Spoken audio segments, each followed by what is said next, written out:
Brexit could only result in further hostility between the EU and UK, as one expert warned of constant trade wars. Prime Minister Boris Johnson was in a jubilant mood as he pushed his Brexit trade deal with the EU over the line just days before the transition period ended on January 1. After signing the agreement, he said, "By signing this deal, we fulfill the sovereign wish of the British people to live under their own laws, made by their own elected parliament." European Commission President Ursula von der Leyen struck a unifying tone after months of arduous and often heated talks. She said, "It was a long and winding road, but we have got a good deal to show for it. It is fair. It is a balanced deal. And it is the right and responsible thing to do for both sides." However, any assumption that Brussels and London's squabbling would be over by securing a trade deal was previously rubbished by one expert, who claimed any agreement only sets a platform for more disputes.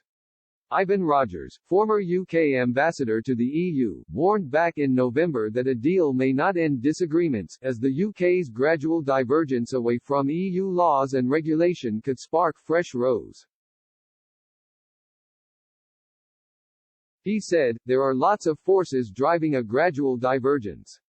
The question is that divergence governable and relatively smooth and reasonably amicable whilst we remain close friends, or does it become bumpy, difficult, conflictual, or maybe worse than conflictual, constantly flaring up into trade wars as people bite chunks out of each other?"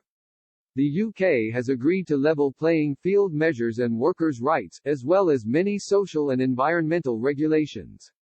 But in the future, the UK has the license to diverge from some of these agreements, forming more bespoke laws on its regulation.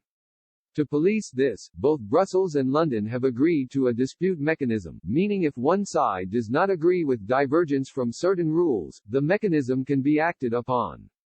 This could lead to tariffs being placed on certain goods, risking trade wars if retaliation follows. A Downing Street source told Politico in November that there are no plans for the Brexit trading relationship to reach this stage. They said, "We've always been clear that just because we're leaving the EU doesn't mean we don't want a close relationship with them. We will still have a lot of shared values and history. There is still a huge amount of work we can do with each other. There is definitely no strategy to be antagonistic." Nick Whitney, a senior fellow at the European Council on Foreign Relations, argued that guerrilla squabbling could ensue between the UK and EU.